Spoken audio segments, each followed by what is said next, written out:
14. Februar 1939. Heute beehrte unser geliebter Führer mit seiner Anwesenheit die Taufe des mächtigsten Staates. Das Schlachtschiff Bismarck wurde seinen Elementen von der Enkelin des eisernen Kanzlers übergeben. On February 14th, 1939, the massive hull of an unfinished German warship slid into the water at Hamburg. Mit jedem Feinde aufnehmen kann.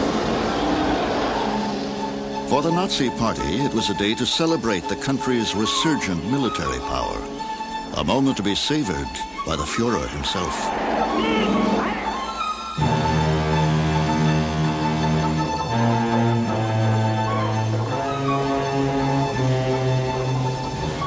Two years later, the ship was finally ready for action.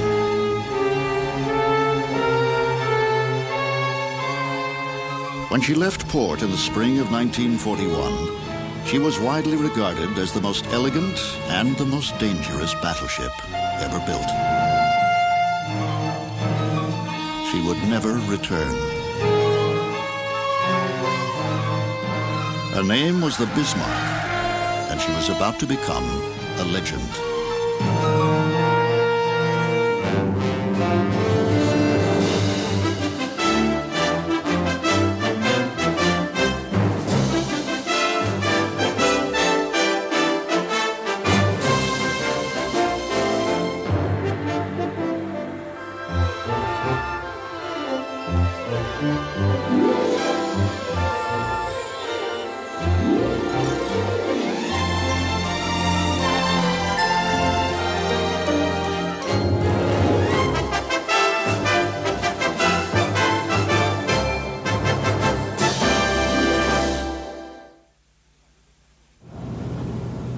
Summer 1988.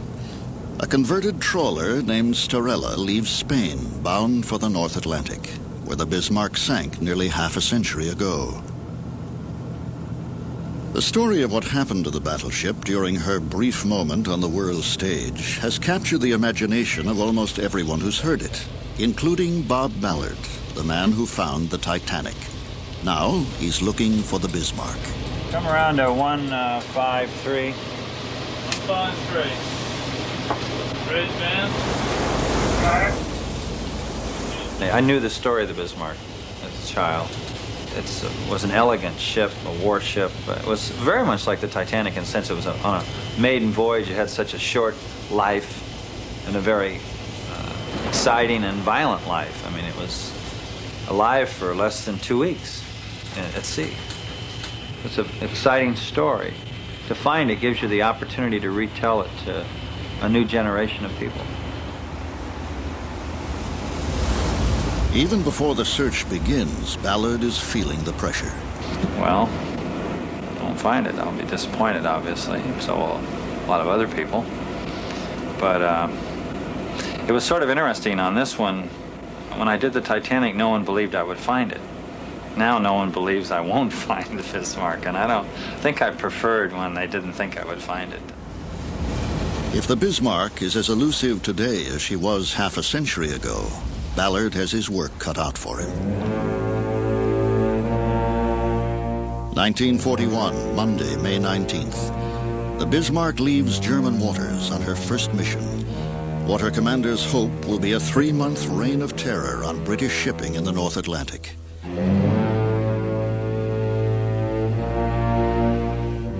She is a monumental weapon, 1/6 of a mile long, displacing 53,000 tons. Her 15-inch guns are aimed with the help of stereoscopic rangefinders and can hurl a 1-ton shell 20 miles with ease. Her crew of over 2,000 men has been hand-picked for duty on a ship rumored to be unsinkable. Many are 18 or 19 years old, about to see combat for the first time. The Bismarck is like a huge cat waiting to pounce on unsuspecting prey. But first, she must prowl into enemy territory without being seen. Two days out of port, the Starella approaches the Bismarck's last known position, 600 miles west of France. Because no one knows exactly where she sank, the search could cover nearly 100 square miles. As far as the location of where the Bismarck was lost, we have 4 separate positions. One was by the Dorchester, which was the ship that dogged the Bismarck and then actually dealt the final blow when it torpedoed it from both sides. It gives its position over here in the eastern search area. Then there's the position of one of the destroyers, which is over in the western area. A published report also puts it in the same area, and then we have a secret document that puts it even yet a fourth area. Ballard is a pioneer in the use of sophisticated technology to explore the deep sea. Oh, Van, this is Bridge. That's 340 now. All right, let's put it in. Take over the control. Okay, Bridge, 1853. These transponders will sink to the seabed and begin to emit powerful acoustic signals, allowing Ballard to pinpoint his position on the surface.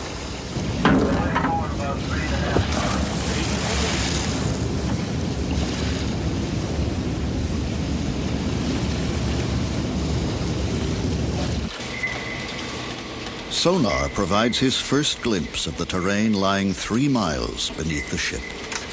I should pick up bottom right here. Got a hell of a long ways to go.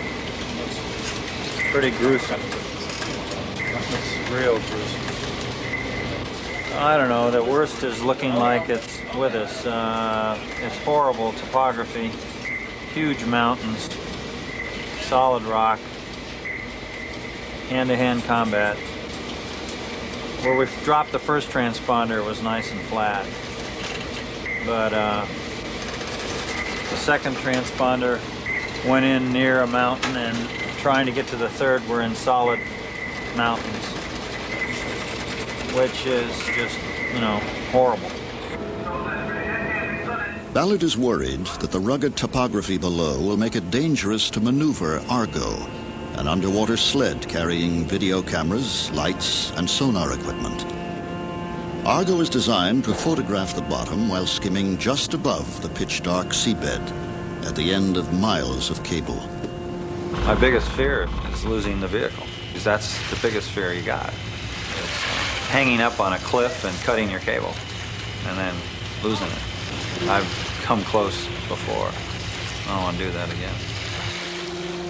Ballard decides to avoid the mountains and focus his search on the flat mud plains to the west. For the men who operate Argo, like Ballard's son, Todd, the long watch is just beginning.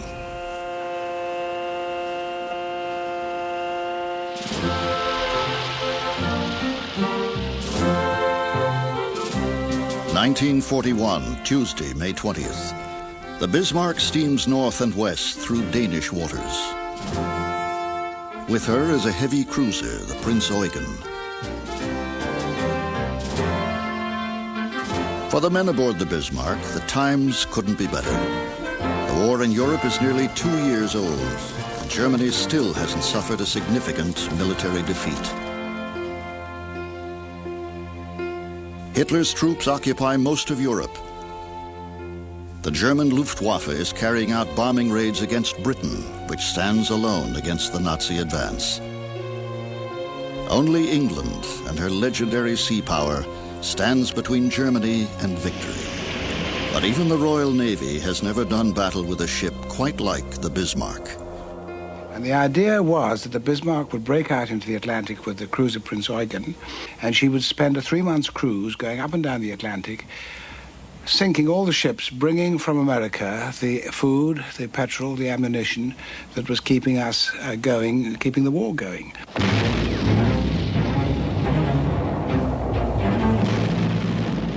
Although the United States won't enter the war for another 6 months, supply convoys from America are already being hit hard by the German Navy. If the Bismarck had got out onto the Atlantic sea routes, she could have done an enormous amount of damage. I think that if she had done that, she could have altered the course of the war. So it was very, very critical. She had to be sunk.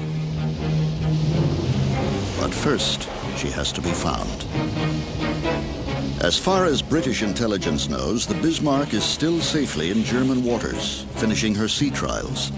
In fact, she is already making her escape from the confined waters of the Baltic. The German plan is simple, bold, and risky. First, they hope to slip through the narrow waters off Sweden and Norway and break through to the North Sea. If the Bismarck hasn't been detected, it should be no problem to sail into the Atlantic, perhaps through the Denmark Strait. But the Bismarck is detected. On a sunny Wednesday afternoon, a British Spitfire snaps this photograph, showing the Bismarck nestled in a Norwegian fjord. The report that Bismarck is trying to break out is confirmed. Now, all the Royal Navy has to do is catch her.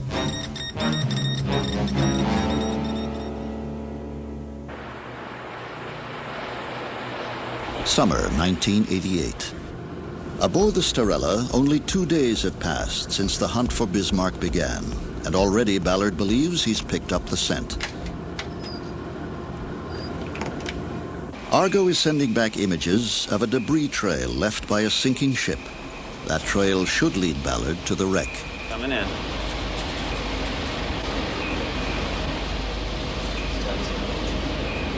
Come up, Todd, to 20 meters. 20 meters. Something is buried here. There's something right there. Going down. Down. Keep going. Down. On the downswing. On the down. Now. Bang. The sinking should have been up in here. I mean, that's the best guess. And that's where we're headed. So we're going to head up there, but stay visual. And try to stay in debris so it'll smell our way up.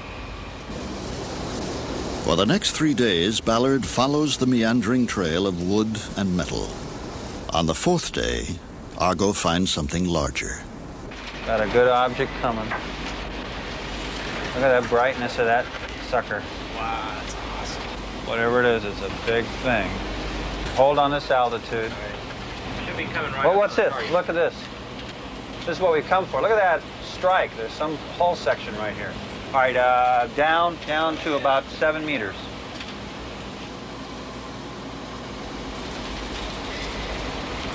Yeah. Kaboom. What Ballard has found is an impact crater where some large object appears to lie buried. But what kind of object? You can see the debris trail. So you have very light stuff getting bigger, splat. So I think it went down to the bottom and went right in. I'm pretty confident that it's the Bismarck. We have total coverage of the area. And I think as we produce our data and process it, our case will get stronger, not weaker. Believing that he has found the Bismarck, Ballard has Argo hoisted from the water and the Starella turns for home. What we got to do now is to go home and take a closer look at the photographs and see if we can spot something that says, yes, this is the Bismarck, or no, it's not. The photographs give Ballard the definitive answer he's been looking for, but not the one he wanted. It's a rudder. And then there was a teak rudder. I mean, a brand new, beautifully preserved teak rudder. Now, I know the Bismarck was hit in the rudder. Maybe that's, and I thought, oh, it had a teak rudder, but obviously it wasn't the Bismarck. And that image was sort of like a stake in your heart. I mean, I just looked at that and there was no way I could rationalize around that. It was clearly belonged to a sailing ship. Instead of the Bismarck, Ballard has stumbled upon the wreck of a 19th century schooner. Round one to the Bismarck. 50 years ago, the Bismarck was proving to be just as elusive to the Royal Navy. On Friday, May 23rd, the battleship is spotted by a patrolling British cruiser as she prepares to pass through the narrow strait between Greenland and Iceland. 250 miles away, the British warships Prince of Wales and Hood are alerted. They begin steering a course to intercept Bismarck before she reaches open water. Leading the attack will be the largest ship in the British fleet. Now, the Hood was the epitome of everything that was marvelous about the Royal Navy before the war. She was a wonderful ship. She was built during the First World War, and unfortunately she had very poor armor, very lightly covered armor on her decks, and she shouldn't have been there unarmored as she was. Ich sag Ihnen jetzt vorweg etwas. Now, the Hood was a name all of us knew and hated.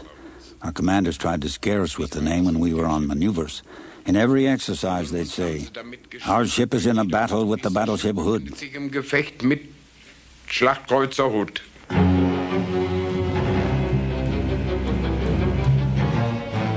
Saturday morning, May 24th, the two Titans spot each other. At a distance of about 14 miles, the Hood opens fire.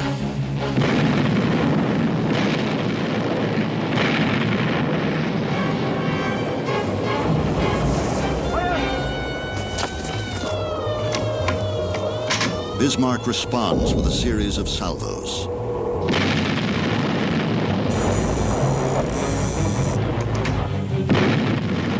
One of Bismarck's shells penetrates the Hood's thinly armored decks and ignites her aft powder magazines.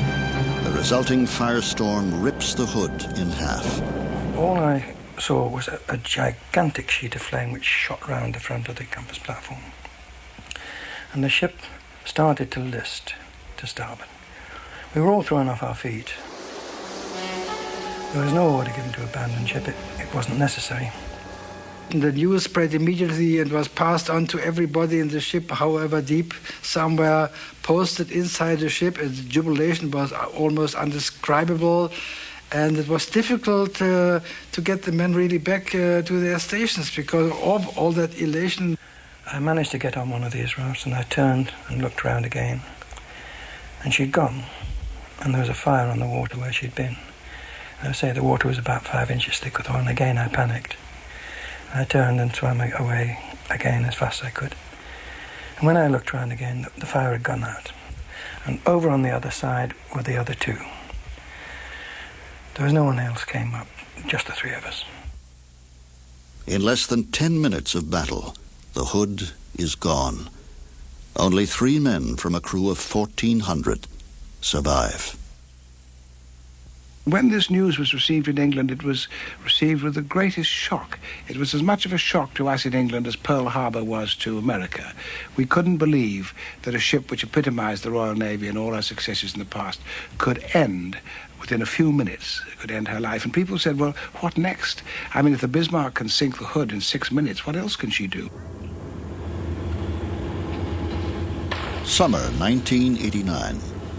A year after coming up empty-handed, Ballard prepares to renew his search aboard the Star Hercules. Well, we learned a lot last year, mostly where the Bismarck wasn't. We got a better ship, a better winch system, and we can finally take on the mountains. It's just too dangerous last year. I'm not too excited about going into the mountains even now, but I've run out of choices. This is the one of the reported positions here, another one here, and then here. So the new search area for this year is roughly 6 miles east-west by 5 miles. Now the transponder's, Kathy, are where right now? Okay, we've got A here, A there. got B out here, Yeah. and C up here. So running throughout this area is a tremendous wall that we have to worry about. In fact, this shows the wall, and it's fairly dramatic. It rises 1,000 feet from here all the way up to the top. So we have to worry about coming in and crashing into that wall. The winch we have is very powerful, and it's capable of breaking the cable. If you get it up and you get it trapped, think of it as a 20-pound trout on a 5-pound test line. Do not try to reel it in, because the trout will just break that 5-pound test and the winch will just break the cable. So pay it out, give it line. It takes Argo over 2 hours to reach the ocean floor, 3 miles down. Its only connection to the surface ship is a length of cable less than an inch thick. Once in position, Argo can search the bottom for days. But first, it must drop through realms of unimaginable darkness under the full weight of the sea.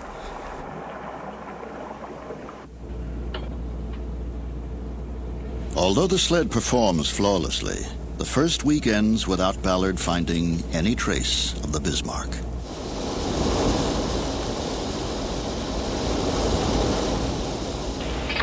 Well, the good news is the area we were so terrified of last year to the east isn't so bad.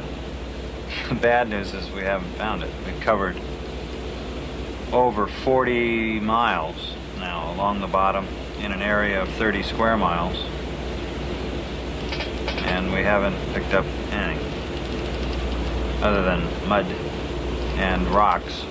I mean, it's an interesting geologic feature, but that's not why I'm here.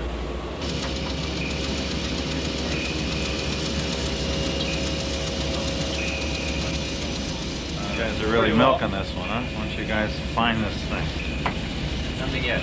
Todd, see anything? Nothing out of the door. You almost want to throw trash over just to have something to look at.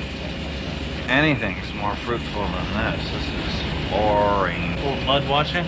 I don't think the world realizes that most of the planet is mud. And I think I've looked at more mud than anyone else.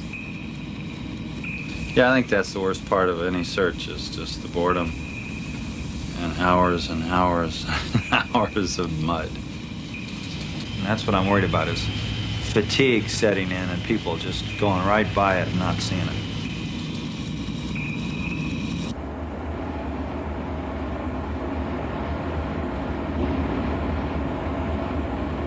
The watch is maintained day and night by shifts that change every 4 hours.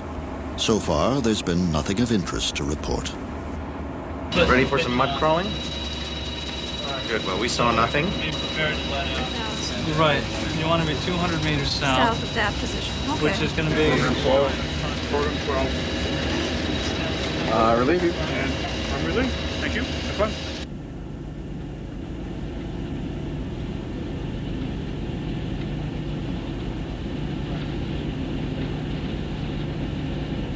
The area we're searching is quickly exceeding the size of the area we searched for the Titanic.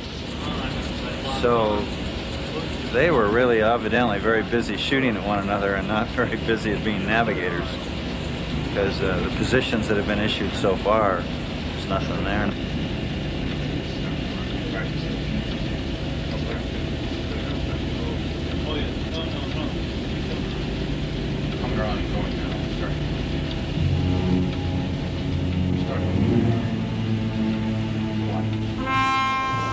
Saturday, May 24th, 1941. 1 hour after sinking the Hood, the Bismarck's commanders decide to return the ship to occupied France to repair damage suffered in the battle.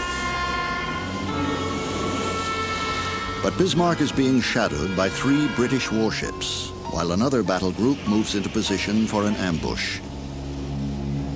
Aboard the Bismarck, the officers decide the time is ripe to lose their pursuers. And then came this dramatic event in the middle of the night when the captain of the Bismarck put the wheel hard starboard and did a tremendous loop right out to the west and right back, crossed his own track, crossed the track of the Prince of Wales and the cruisers that were following him, and disappeared. Bismarck's maneuver takes the British completely by surprise. While they search 100 miles to the north, the Bismarck sails closer and closer to safety. 31 hours pass as the distance between Bismarck and the ships frantically looking for her widens. Then, on Monday morning, there is a sudden change in the fortunes of war. A Catalina flying boat, cruising just below the low-hanging clouds, spots a dull black shape on the choppy seas. It is the Bismarck. She is less than a day's sail from the protection of Luftwaffe bombers stationed in France. Most of the British ships are well to the northwest, while others lie south, all too far away to catch up. Only one ship has a chance to slow the Bismarck down before she reaches port, the aircraft carrier Ark Royal.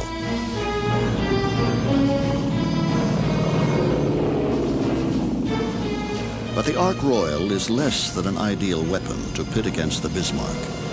Her aging swordfish torpedo planes have wings made of fabric, an attack speed of less than 100 miles an hour, and carry only one torpedo apiece. Yet they are the only weapon the British have left. If the swordfish can't slow the Bismarck down, she'll be in friendly waters by morning.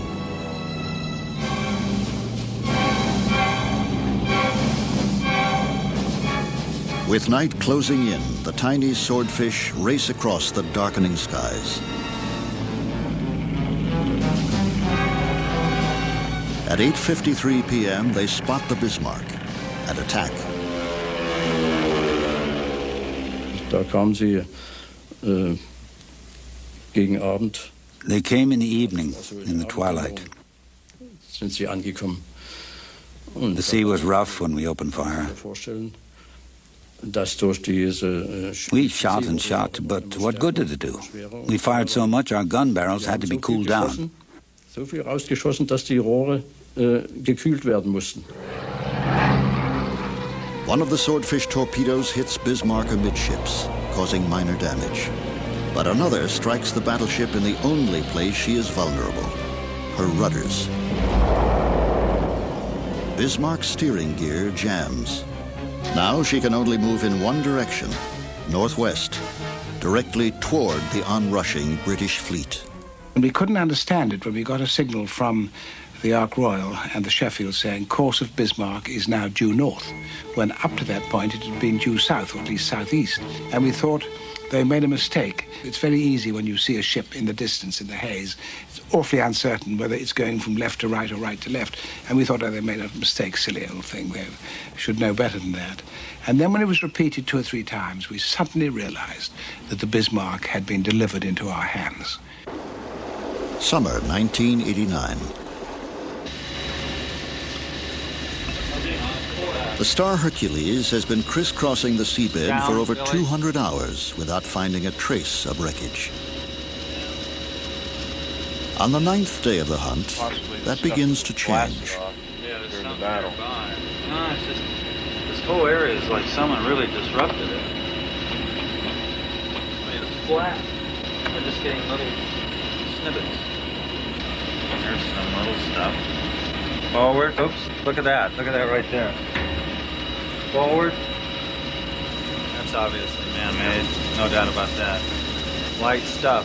What did that one off to the right look like on your guy? It wasn't a shadow. Yeah, but it could be an impact crater. Could be. We came in on the debris about 17 hours ago, and we found a big section of wreckage. And we got burnt last year, and we don't want to repeat that. We want a definitive, Bismarck, okay? We're not getting it, and it's frustrating. It takes hours and hours and hours, and I haven't slept for 17 hours, and I'm getting tired. The trail of clues on the ocean floor is tantalizingly human.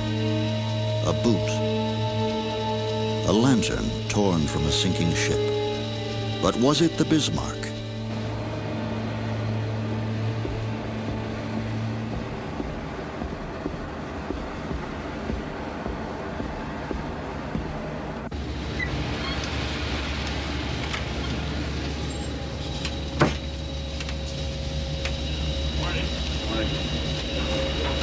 Just junk. Oh, it's a nice piece of junk. You ready? Fire. Each hour brings new discoveries and a renewed sense that they're closing in on the quarry. There's circles. Go down, Kurt.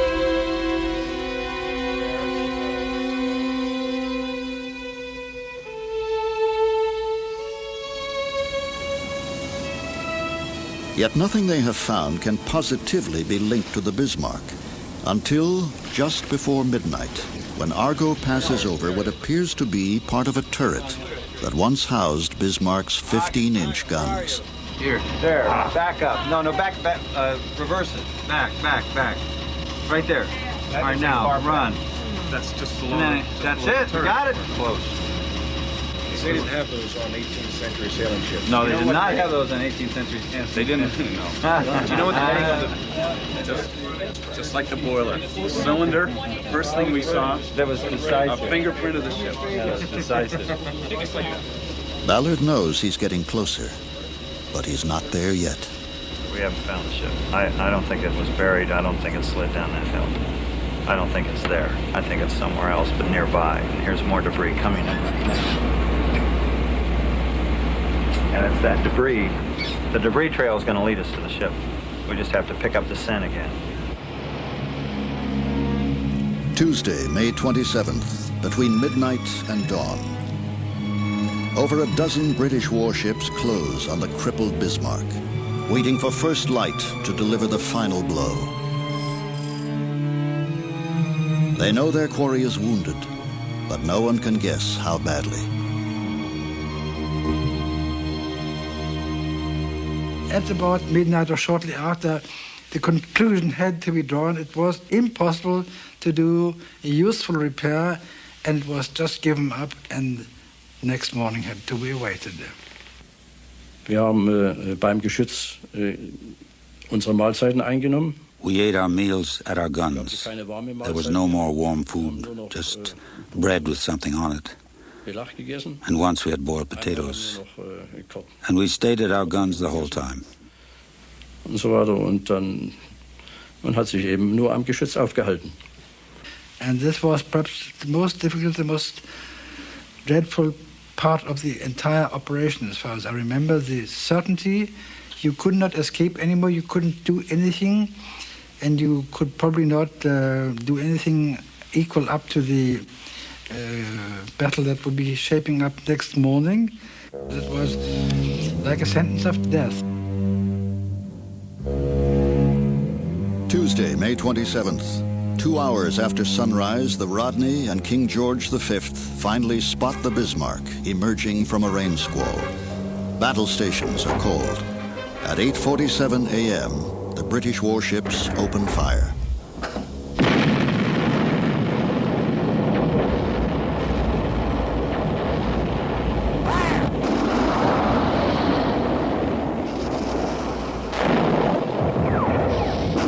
The other thing that struck me when the battle started was all the color contrasts.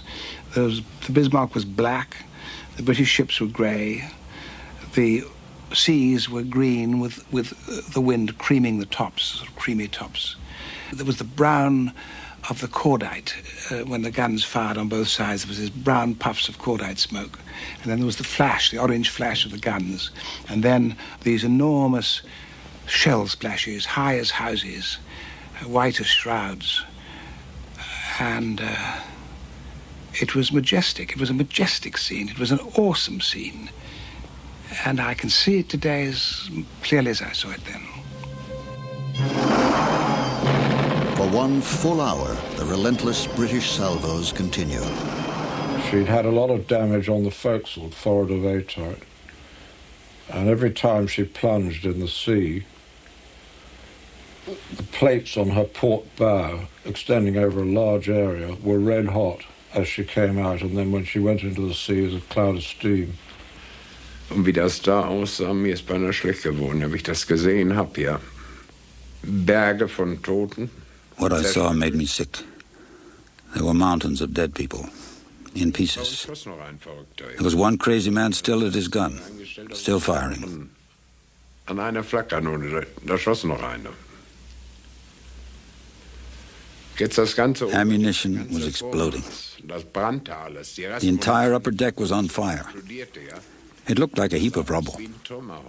The beauty of the ship was gone. Von der Schönheit des Schiffes war nichts mehr, ja? Then eventually we saw men trickling down, running down the quarterdeck, and then jumping into the sea because it was all over, it was finished. It was a dreadful sight, you know. No sailor likes to see another ship sunk, even if it's an enemy. This piece of film, showing the Bismarck burning on the far horizon, is the last view of the battleship before she began to sink. Ja, und ich überlegte, was machen. Hier bin ich nicht mehr nötig. I thought about what to do. I was no longer needed. What good is anti-aircraft in the sea battle? And we were almost out of ammunition. Und wo sollte ich noch hin? Dann bin ich mit rausgegangen. So I left with some others and we drifted away from the Bismarck on a lifeboat. Mit dem Schlauchboot nachher entfernt vom Bismarck.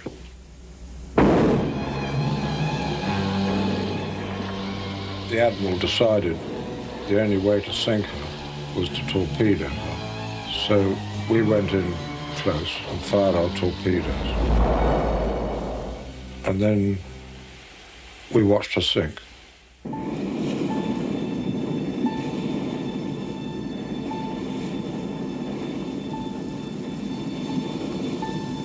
Thursday, June 8th, 1989. A rainy, overcast morning, very much like Bismarck's last hours at sea. And once we've established that, we're going to turn around, come back west of that line, go again around the top. Looks like we have a big target coming up on the port side, about 45 meters out. Closing on the target, it's about 30 meters ahead. All right. Still closing. Staying dark. Staying strong. A lot of debris, port starboard.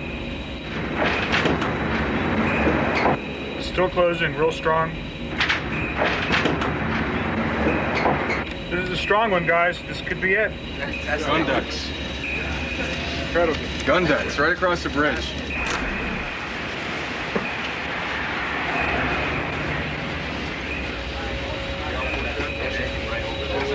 Look at that baby. Yeah, the bridge is gone. Again? We got it, huh? It was in that crater. And it just kept boom, boom, right across the middle. You couldn't offer anything better. I tell you, absolutely amazing. So it's 100 meters further than what we were. Oh, I guess you want to through the trash. All right.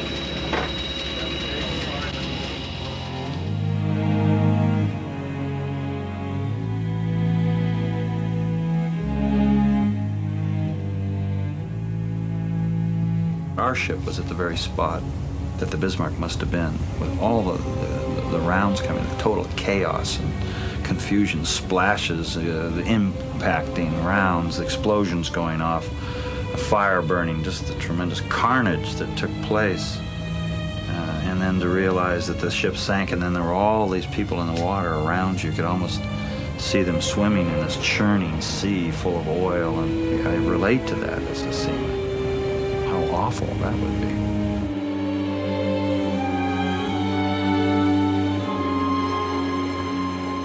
Anschließend schwammen wir immer etwas, nicht? We swam for a little while, just to keep moving so we wouldn't freeze. The water was about 10 degrees Celsius. And it was so difficult to swim in the oil that had assembled on the surface of the ocean from the sunken ship. It penetrated in faces and ears. It was terrible and made everything most difficult. We were ordered to go and rescue them in the ship I was in. So we came up slowly to them and tried to pull them up the ship's side on ropes. I remember a story that spread right away on the Dorsetshire. A British seaman saw a German sailor who had no arms trying to swim.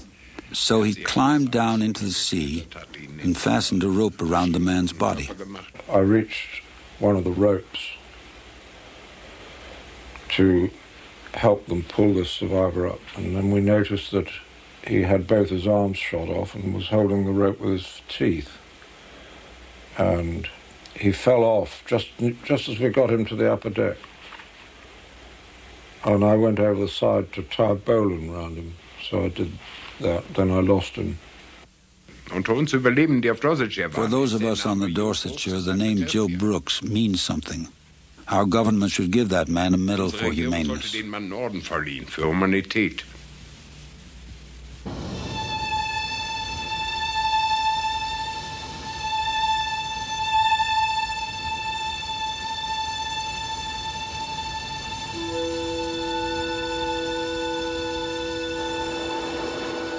In the days following the discovery of the Bismarck, Argo maneuvers slowly around the half-buried hull, trying to determine the extent of the damage.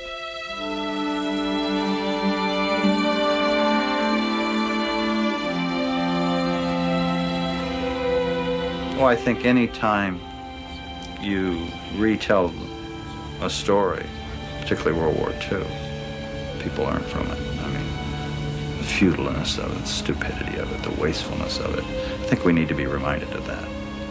And I think one needs to be reminded of all that happened during World War II. And I think it's very critical that people reflect back so we don't repeat these things.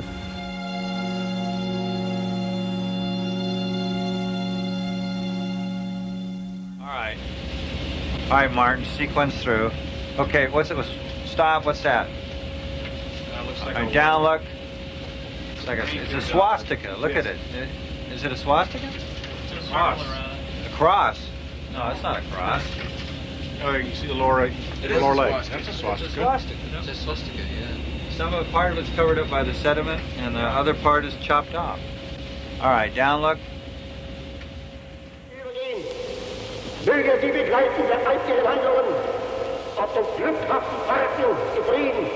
Möge aber, wenn es sehr notwendig sein sollte, ihnen beiden voranleuchten in den Stunden schwerster Pflichterfüllung. Mit diesem heißen Wunsch begrüßt das deutsche Volk sein neues Schlachtschiff Bismarck.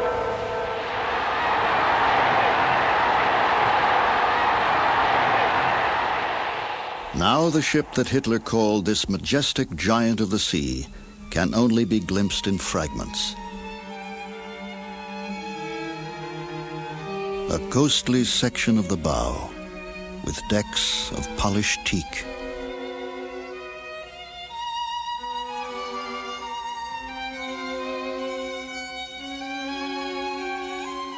Bismarck's 15-inch guns, once held in place by their own weight, fell free when she rolled underwater. Only empty holes remain.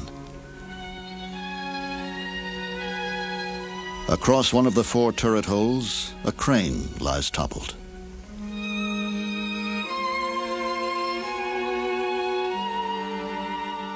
Much of the forward superstructure was destroyed, but the open bridge and conning tower still remain.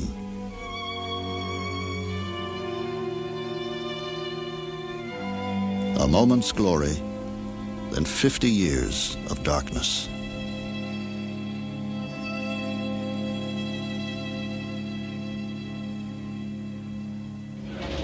We got it all. I mean, there's absolutely no, the whole ship is here. We're missing, it looks like, all the big turrets, but almost all the other armament is present on the ship. We're only missing the big guns. Although the 4 main turrets are gone, Bismarck's smaller guns remain in place, as if still menacing the sea. That's gone. I'm sure the stack's gone, but... Okay, we need to... This gun is lost. That. You want to give me some great one of those little anti-aircraft guns. Should be down. Zoom down. There's an anti-aircraft gun. See him? That guy's pointed. The fact that the ship is in one piece seems to confirm German reports that it was scuttled, though the issue is still being debated. I'm sure that it was a combination of scuttling and all the damage it took, and I just find it difficult to understand why they're so concerned about it, and I guess it boils down to pride. Germans wanting to be proud that the British couldn't sink it, and the British wanting to be proud that they could. I'm just shocked that there's hardly that much apparent damage other than the loss of those 4 turrets, the loss of some of the superstructure. I thought it was going to be an awful sight, and it's strangely beautiful. Yes. Just sitting upright, proud.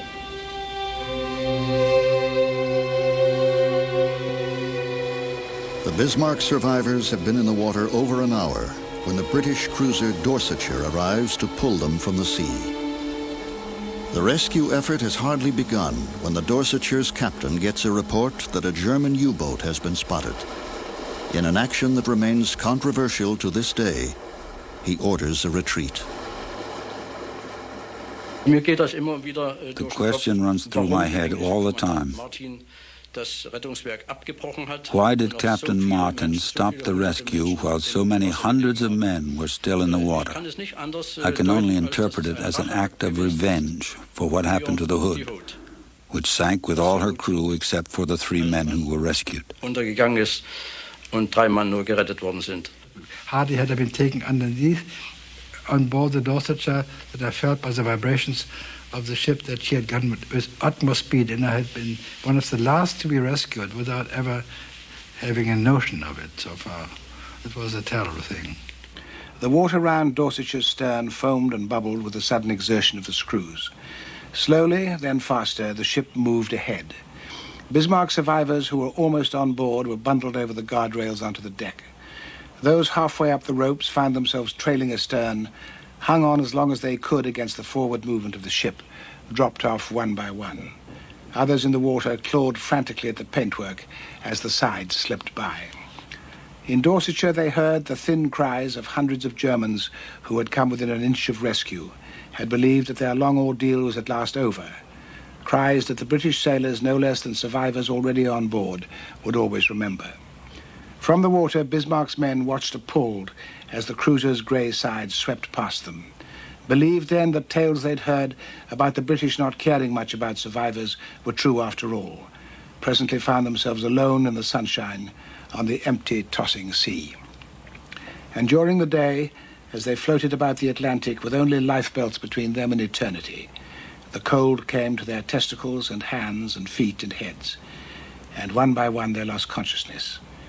And one by one they died.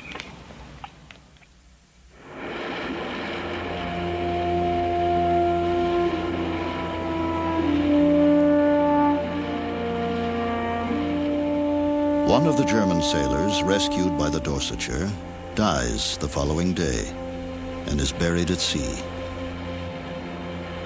The chaplain was there with some British crewmen, and we stood across from them, face to face, just staring at each other, not sure what was happening.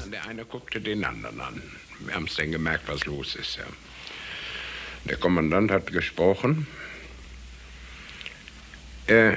Das militärische Signal, ich glaube, es war der... Then we heard a military signal, and I realized it was a funeral for my friend. Und dann hat sich einer von meinen Kameraden eine Mundharmonika geliehen. Und one of us borrowed a harmonica and played Ich hatte einen Kamerad. I once had a comrade. The British had tears in their eyes, just like us. He had stood next to me. He had marched by my side. Er stand an meiner Seite, ja. Das war es ja in Lied auch nicht. Er ging an meiner Seite, ja.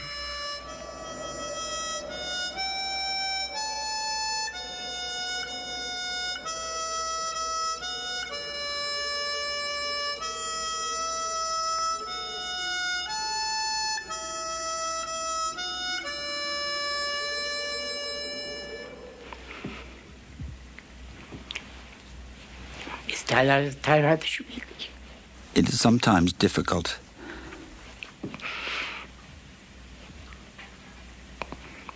Wenn man immer wieder daran erinnert wird. To be reminded all the time. Die können vielleicht das nicht verstehen, aber... It's hard to explain.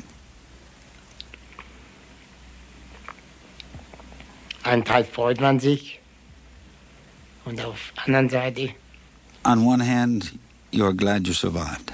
Wird man immer wieder in die Vergangenheit reingerissen. But then you are pulled back into the past again.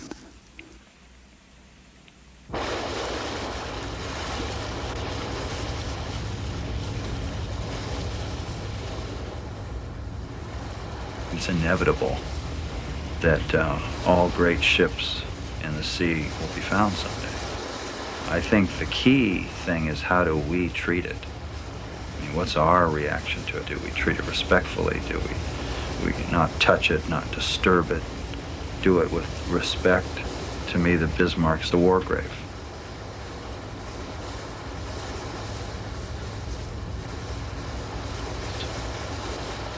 The chase and sinking of the Bismarck was without doubt one of the great sea epics of all time.